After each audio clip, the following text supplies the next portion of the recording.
Overwatch has over 200 abilities. With so many, Blizzard was bound to make a few mistakes. In today's video, we'll be going over all 23 abilities that were deleted from Overwatch. We'll talk about what each ability did, why they had to be removed, and we'll answer if any of these abilities could come back to the game. The most recent deleted ability was removed from the game in 2024. But what about the first ability? You know how some of the heroes have shield health like Symmetra, Zarya, and Zenyatta? Well, what if you could give it to everyone? Symmetra's Photon Shield let her give a teammate 25 shield health that would persist as long as that teammate was alive. It was on a 1-second cooldown, so this meant that you could give it to every teammate pretty easily. Health pools have gotten fairly large in Overwatch 2, but 25 HP wasn't a lot of health even in Overwatch 1. And once you gave your whole team shields, you had an ability that you couldn't actively do anything with. Because it was so passive, it was removed when Symmetra was reworked in December of 2016. It was replaced with another ability that also got deleted, and we'll talk about that later. Could this Photon Shield come back?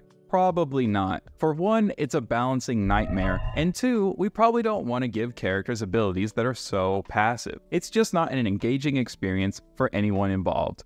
Sometimes you kill a bad guy in a video game and they drop a health pickup. Pretty normal stuff, right? But it sounds kind of crazy when I tell you the same thing existed in Overwatch. Our local King of Edge, Reaper, had a passive called the Reaping. Well, he still has it, but it used to be completely different. When Reaper would kill an enemy, they would drop a soul orb. These orbs would heal him for 50 HP upon pickup. You can see from these clips that the pickup range was large. The problem with the mechanic was that until Reaper killed someone, he had no form of sustain. Because Reaper always needs to fight in close quarters, it made him squishier than he needed to be. To fix this, in June of 2017, the orbs were replaced with a flat 20% lifesteal. Could this come back? I think we can all agree that while a cool mechanic, probably not something that belongs in a game like Overwatch. Unfortunately, Blizzard didn't learn this lesson, and the mechanic was revisited with another hero in Overwatch 2. People complain that Suzu or Immortality Field are annoying, but I'm about to tell you about the holy grail of annoying abilities. Imagine you and your team use all of your resources and a few ultimates to kill the enemy team, narrowly winning the last team fight before overtime kicks in. Then, out of nowhere, a yellow moth flies in and revives the entire enemy team. They pop their Nano Blade combo and wipe your whole team in the blink of an eye. You won the fight, but in Overwatch 1, you never truly won a game until Mercy was dead. It seems like a goofy idea now, but in Overwatch 1, Mercy's ultimate allowed her to revive any number of teammates as long as they were close enough to her when she cast the ability. This was probably the most BS annoying thing that could happen. It was so powerful that the meta strat looked something like this. If you knew the enemy team had a lot of ults and you probably weren't going to win the fight, you would have your Mercy hide somewhere with her ult and wait. The enemy would come in, use all of their resources to kill you, and then your Mercy would sneakily res your whole team. While the enemy team just used a bunch of ults and may not even have all of their cooldowns back, your team was at 100%, and you usually had ults of your own since you had all planned to die anyway. Oh yeah, and they made her invulnerable while she was rezzing 6 months before they had to remove the ability. Her ult was changed to the one she has now in September of 2017. Could this come back to Overwatch? Absolutely not. Not a chance. This was busted, annoying, and frankly, terrible. If the 5-man res wasn't infamous enough, our next ability surely is. Imagine a game of Overwatch where you're never safe. At any moment, you could be instantly killed. Oh wait, that's every game of Overwatch with a Sombra in it. But we aren't talking about her right now. I'm talking about Scatter Arrow. Not only could you be killed around corners, it would nearly one-shot shields and tanks. It walked the fine line of being completely random and having the potential for some crazy skill expression. Hanzo would shoot out an arrow that would fragment when it hit a solid surface. Then 6 fragmented arrows would fly out, ricocheting off walls 3 times before vanishing. This meant any confined space was a kill box. Each arrow did 75 damage for a total of 450 damage if you hit all 6. They couldn't headshot, but it didn't matter, because the strat was to shoot the scatter arrow at a tank's feet, causing all 6 arrows to shoot up and instantly kill them. In May of 2018, Scatter Arrow was replaced by Storm Arrows, and the rest is history. Speaking of history, YouTubers historically tell their viewers to like and subscribe at least once in a video. And for this video, that's right now. If you're enjoying the content, consider subscribing. Could Scatter Arrow come back to the game? No, it just did too much damage and was too unpredictable. People don't like one-shots, much less random ones.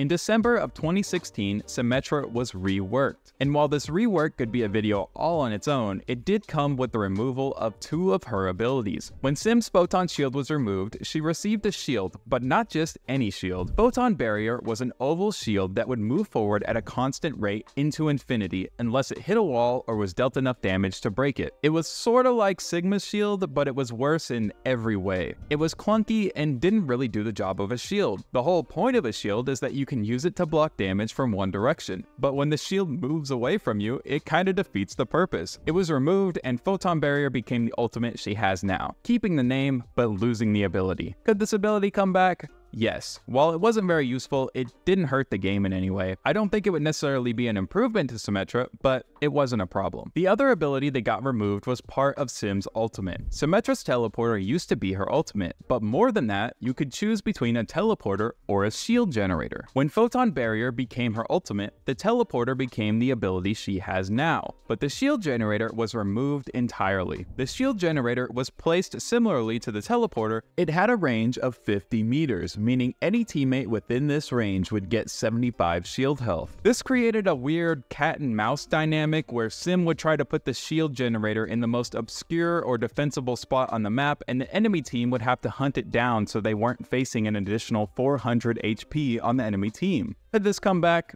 No. A fun idea, but again, it just doesn't really fit with Overwatch's gameplay, and also, it's a balancing nightmare. Do gimmicky characters belong in Overwatch? I'm not sure, but the owner of our next removed abilities is the poster child of gimmicky characters. Torb has always been a meme character. Just by picking him, you're inviting accusations of trolling, especially in the early days of Overwatch 1. The Scrap Collector passive acted as a foundation for Torb's kit. Initially, all of Torbjorn's enemies, allies, and even Torb's own turret would drop scrap. Eventually, he was given the ability to passively generate it as well. This scrap could then be used to do 2 things. He could upgrade his turret, which we'll cover in a moment, or he could generate armor packs. Torb would throw out a pickup affectionately named Cookies by the community that when picked up by an ally would give them armor. This was very similar to Sim's Proton Shield ability that we discussed at the start of this video. Scrap Collector, armor packs, his turret, and his ultimate were all either removed or fundamentally changed in October of 2018. Let's go over what his other abilities did, and then we'll talk about whether or not they could be reintroduced into the game. Torb's turret used to be a little more complicated than it is now. Torb would place a turret and it would start at level 1. If Torb had enough scrap, he could hammer his turret to level it up. So it would start like this, and then once upgraded, it would look like his turret that he has now. Then, when he would activate his ultimate, it would level up to a level 3 turret, and that would look like this. The level 3 version of the turret had more health, shot faster, and shot rockets. It was deadly. Additionally, during his ultimate, he got a buff similar to the overclock he has now, more health and a faster attack speed. So we know what all of Torb's removed abilities used to do. Could the armor packs and Scrap Collector passive come back? No. Semi-permanent increases in health will always be balancing nightmares. I've said it many times in this video already. While Torb could gather scrap to upgrade his turret or give his team armor more quickly, he would generate it passively. This meant that scrap as a mechanic was fairly passive. The scrap was never a true hindrance to Torb's ability to level up his turret or have enough armor packs for his team anyway. He usually had a level 2 turret and extra armor packs lying around. Because of this, it doesn't make much sense for the ability to come back. Could the turret system come back to Overwatch? No. It's just too clunky. Overwatch 2 is an even faster paced game than Overwatch 1. Torb never had his level 1 turret anyway. It was too easy to upgrade it, so it might as well just start at level 2. It's a mechanic that wound up not having any impact on anyone, not even the Torb player. And Torb's kit was needlessly complicated. Even writing an explanation for these abilities and how they work together was a little difficult. He was an armor pack generator and a turret bot. Torb has more agency now, and I don't think it's a good idea to go back to the kit that encourages the Torb player to stand behind his turret hammering it. All the turrets of Overwatch act as simple skill checks. Can you and your team focus the turret down first? It makes them a menace to low-ranked players and a non-factor to better players. Torb is still a one-dimensional character that doesn't quite fit into the game, and until he receives major changes, he's gonna stay that way. His rework was a step in the right direction though. And now, can I get a moment of silence for my man, DPS Doomfist? He was one of the most interesting characters to ever exist in a video game. Again, I could make a whole video on this topic, but on April 26th of 2022, Overwatch 2's first beta, Doomfist was moved to the tank role, his abilities reworked, and his rising uppercut removed. Now, I would be lying if I said Doomfist wasn't a little unfair, and the uppercut greatly contributed to that feeling of unfairness. Rising Uppercut would launch Doomfist vertical and knock any enemy's hit into the air, locking them out of any kind of movement for a brief time. So, could Rising Uppercut come back? Definitely not. Doomfist is a tank now, and frankly, a very different character. The additional CC and mobility he had in Overwatch 1 made him even more of an impressive pub stomper than he is now. Doomfist is, and always has been, the type of character where if the Doomfist player is having fun, no one else is. Removing his uppercut made the game healthier overall, and it should stay that way. It's not very often that an ability in a game is replaced by one that's even worse, but that's exactly what happened with Cassidy's Flashbang. If you didn't play against it in Overwatch 1, let me be clear, there's nothing fun about getting stun locked. But getting stunned is better than whatever this is. Thankfully, Magnade has been removed too. But here's how Flashbang worked. You would throw it out, and it would stop roughly 5 meters in front of the Cassidy player, exploding and stunning anyone caught in the radius. The stun was brief. If you were mid-jump, by the time you hit the ground, you would be able to move again. The problem was, this was just enough time for the Cassidy to hit a fan the hammer on the stunned player. It was pretty much a guaranteed kill. It was cheap and easy, so in April of 2022, Overwatch 2's beta, it was changed to the Magnetic Grenade, an ability that gives the Cassidy player a cheap and easy kill, except now it has homing and more range. Could Flashbang come back? Sure, please just give me anything other than the Magnetic Grenade. With Overwatch 2's release came some complete reworks of a few characters. One of those characters was one of the cheesiest, easy heroes to ever be in Overwatch, the captain of the pirate ship himself, Bastion. Bastion is certainly a more dynamic and interesting character in Overwatch 2, but his roots are one of, well, actual roots. Bastion literally could not move in his best ability. His recon mode was essentially the same, but sentry mode was very different. There was no cooldown on his transformation, and while in his turret form, he couldn't move. He did obscene damage and would erase people from the game. Before Bastion had his grenade, he had an ability called Self-Repair. Self-Repair allowed Bastion to, you guessed it, repair himself. His right click would heal him, and there was no cooldown on this. You just couldn't shoot while you were using it. And finally, his ult turned Bastion into a tank. He was still in a configuration similar to Sentry form, but he grew treads and could move around. He shot cannonballs that exploded, did high damage, and knocked back. Bastion could use this to rocket jump, but he would take splash damage. If it sounds wacky, like pretty much everything else in this video, it was, and it led to one of the most fun but cheesy metas in all of Overwatch, the pirate ship meta. Typically consisting of Bastion, Rein, Orisa, D.Va, Mercy, and Bap, Bastion would set up on the cart and everyone would protect him. One time, I set up on the Junkertown payload at the enemy spawn and held them there the entire game with this. Cheesiest cheese to cheese all cheese. Could these abilities come back to the game?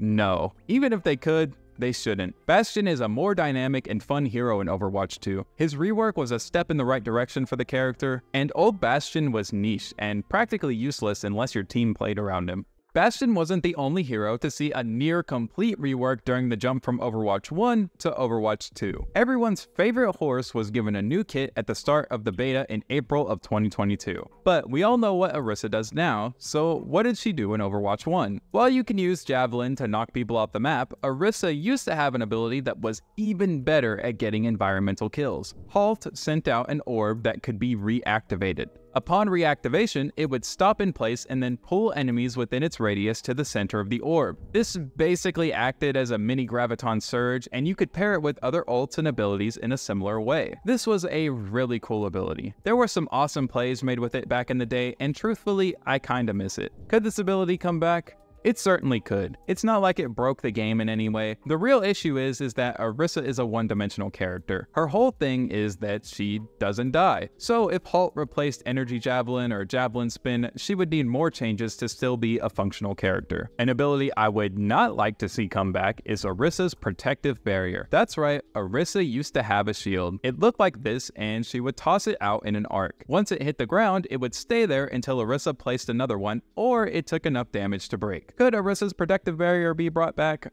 Probably. The big issue with Orisa's shield is that it was paired with Sigma's shield to create the infamous double shield meta that ruined Overwatch for ages. The game is 5v5 now, so the shield could probably come back without breaking anything. Orissa's final ability that was deleted in the move from Overwatch 1 to 2 was Orissa's Supercharger, or more commonly referred to as bongos. Orissa would place down a device that would increase the damage of all nearby allies. It worked like Mercy's blue beam. It would last for 15 seconds and could be destroyed early, having 200 HP. Could Supercharger come back?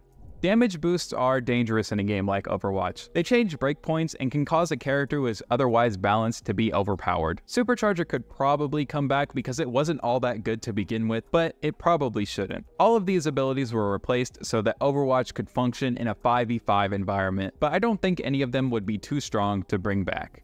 The regenerative passive, the one that gives everyone a little bit of self-healing, has been a big improvement to the game, but before its addition, only supports had self-healing through their role passive, and before that, Mercy was the only character to have passive self-healing. Regeneration was a passive that gave Mercy 20 healing per second when she was out of combat for 1 second. This gave Mercy a unique form of sustainability. However, as I just mentioned, it's not so unique anymore. Everyone has self-healing, so Mercy's regeneration passive was removed in February of 2023 and replaced with our current sympathetic recovery passive, which heals her for a percentage of all of the healing she does with her staff. It's pretty clear why this was removed. It wouldn't be the unique ability it once was. Could Mercy's regeneration passive come back? Well, you could argue that it came back before it even left. Sometimes something sounds super useful on paper, but in reality, it's just mid. That's the case with Sombra's Opportunist passive. This is one of those abilities you just kind of forget you have. Opportunist allowed Sombra to see enemies who were half health through walls, and she would deal more damage to them if they were hacked. Now, the extra damage is obviously great. 25% more damage is always nice, but where the ability fell flat was the detecting critically injured enemies through walls. It just wasn't that useful, and when you combine that with the other issues her kit had, she was destined for a rework. In October of 2023, Sombra was reworked into the character she is now. Could Opportunist come back? Now that Sombra has Virus, she doesn't need the passive, but I do think the seeing half-health enemies through walls part of the passive could come back without much of an issue. I'm poking some fun at the devs, old and new, for some of these wacky changes and abilities, but I do want to take a moment to say, it's good to try things. And our next ability is a great example of trying something and it not panning out so it gets removed. For 3 months, Mei had a passive called Deep Chill. It would build up while you hit an enemy with her primary fire. It slowed the enemy the more you hit them until they reached a max of 75% slow after 26 continuous hits. Then, any enemy affected by the passive would take additional damage from Mei's secondary fire. So, hit an enemy with your primary fire a lot, slow them down a ton, and then pop them with an icicle dealing bonus damage. In Overwatch 1, Mei could completely freeze someone. If you got hit with her primary fire for long enough, you would get stunned, frozen in place. Deep Chill was meant to act as an in-between no CC and full CC, but it turns out partial CC is just as annoying as full CC. See Cassidy's Magnade for another example. Mei's Deep Chill passive was removed in October of 2023 with the devs citing player frustration and the fact that Deep Chill reduced Mei's effectiveness overall. Could Deep Chill ever come back? Probably not. No one likes getting CC'd, and there has been a concerted effort by the devs to reduce CC in Overwatch 2. Mei turning people into popsicles was fun though, for the Mei player. Learning from mistakes is important, but sometimes you have to make them again to really learn them. This was the case with Lifeweaver's Parting Gift. This is the shortest lived ability in all of Overwatch. Introduced with Lifeweaver's release and removed just 14 days later on April 25th of 2023, Parting Gift was Lifeweaver's passive. This passive would drop from Lifeweaver when he died. It was a cute little flower that would heal the first player to pick it up. I don't mean teammate. I mean player. Enemies could pick them up and it would heal them. The flower healed allies for 250 health and enemies for 75. This might be the only semi-symmetrical ability in Overwatch. I can't think of any other ability that directly benefits the enemy team. No, the inting Genji on your team doesn't count. Sorry if that's me, by the way. The passive was pretty negligible. It was clunky, your teammates would forget you dropped it. Just because you died doesn't mean it was near your teammates, so they might not even be able to get to the flower. And Lifeweaver might just be the hero most likely to die last out of the entire Overwatch cast because of his passive positioning and playstyle. This was definitely an interesting ability, but just like Reaper's Soul Orbs and Torb's armor packs, pickups like this just don't belong in Overwatch, so I don't think it's very likely this or anything like it could, would, or should return.